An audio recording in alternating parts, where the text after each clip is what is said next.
भगोनी, उनमें जो पात्र भोजन है, वो जो रसोई हो रही है, उसको कोंचा से उन्नति कभी अवनति उल्टा पलट करती हुई जब विराजमान है, तो उल्टा पलटी करते समय श्री प्रिया की भुजा, प्रिया के अंचल, प्रिया की ग्रीवा, प्रिया के मुख, उनकी शोभा, उनका दर्शन करके ये रसिक श्रोमणी मोहित हो रहे। तो उनकी उन्नति और अवनति इनको देख करके रसोई जो है, अब जैसे कढ़ाई है तो कढ़ाओं में जो सामान है उसको शाक को उलट पलट करते समय, तो उन्नति अवनति करते समय, फिर मूर्छन, मूर्छन का तात्पर्य है कभी छोंक लगाना, उसको कहते हैं मूर्छन। मूर्छन माने छोंक लगाना, कभी छोंक लगाते समय, उस समय श्री किशोरी जी की जो शोभा दूर से डाल रही है छोंक, उस समय छोंक की जो छोंक उठ रही है उसको देख करके जैसे अलग हट रही हो, उस समय श्री लाल जी प्रिया जी की वो जो आश्चर्यमयी जो शोभा है, छोंक लगाने की जो पद्धति, उसको देखते हुए विराजमान हो रही है। तो उन्नति अवनति माने सामान को उलटना पलटना, फिर मूर्छन माने छोंक लगाना, फिर दर्व चालना दे, दर्वी माने करछी कोंचा उनको चलाने का, दर्वी माने करछी, उस करछी से जो चलाने, करछुल चलाना जो है, उसको चलाने की जो शोभा है उसको देख रही हैं। और उनको चलाते समय श्री प्रिया ने अपने जो पल्लू है, जो ओढ़ना आ रहा है, जो पल्ला आ रहा है, उस पल्ले को दबा लिया है बीच में। श्री प्रिया अपने फेंट में दबा करके श्री प्रिया विराजमान है। और जब ऐसे कोंचा चला रही हैं, करछी चला रही हैं, बात को पलट रही हैं, उस समय श्री प्रिया की श्याम सुंदर दर्शन करते हैं त्रिवली का। तो त्रिवली कुछ भुजा सकंप चेला, उस समय श्री प्रिया की जो शोभा है उसका दर्शन कर रहे हैं। प्रिया की नाभि के ऊपर जो 3 रेखाएं पड़ रही हैं, उन त्रिवली की अपूर्व शोभा आज श्री श्याम सुंदर को दिख रही है। क्योंकि इस समय तो संकोच नहीं है, इस समय प्रिया का सारा ध्यान तो लगा हुआ है रसोई में, और उस समय कहीं अंचल उनका कहीं हट रहा है, और अंचल हटने पर जो त्रिवली है, उन त्रिवली की अपूर्व शोभा का दर्शन करके श्री श्याम सुंदर विमोहित हो रहे हैं।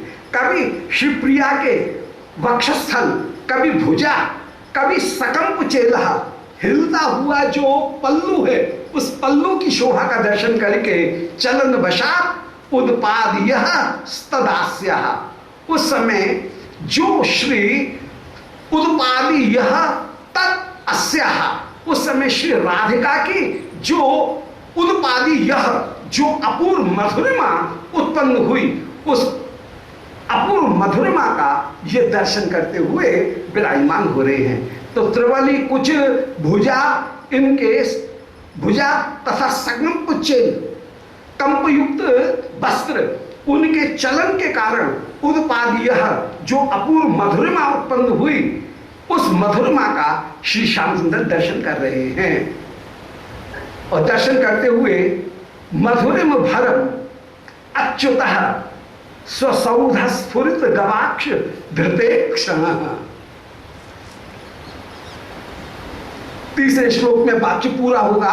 ये 3 श्लोकों का सांदानिक है।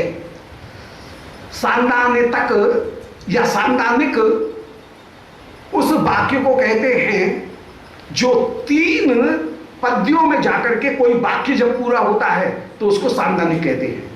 एक वाक्य में यदि कोई वाक्य पूरा हो जाए एक पद्य में, उसको कहते हैं मुक्तक। 2 पद्यों में पूरा हो उसको कहते हैं युग्मक। 3 में पूरा हो, 3 पद्यों में जाकर के एक वाक्य पूरा हो, उसको कहते हैं सांदानिक या सांदानिक। 4 में पूरा हो उसको कहते हैं कलावक। और 5 या 5 से अधिक में यदि कोई वाक्य पूरा हो तो उसका नाम है कुलक। 5वीं कुलकम, 10वीं कुलकम, 12वीं कुलकम, 1 पंचमी कुलकम। 25 श्लोकों में जाकर के एक वाक्य पूरा होगा, ये उसको कुलक कहते हैं। तो यहाँ पर सांदानिक ये वाक्य का प्रयोग है। 3 पद्यों में जाकर के एक वाक्य की पूर्ति हो रही है। तो यहाँ पर श्री किशोरी जी की जो मधुरिमा उत्पन्न हुई मधुरिम भरम, उस मधुरिम भर को, पहले बाकी समझ बाकी पूरा नहीं हुआ है, उस मधुरिम भर को, उस मधुरिमा को अच्युत ससौध स्फुरित गवाक्ष धृतेक्षण, श्री अच्युत उस मधुरिमा का पान कर रहे हैं, पिबन। कहां से पान कर रहे हैं? बोले स्वधौत,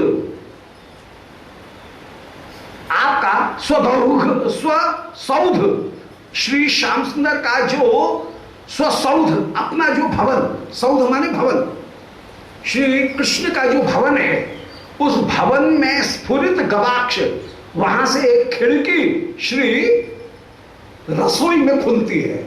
एक छोटी सी खिड़की है, झरोखा है, वो झरोखा रसोई में खिलता है, खुलता है।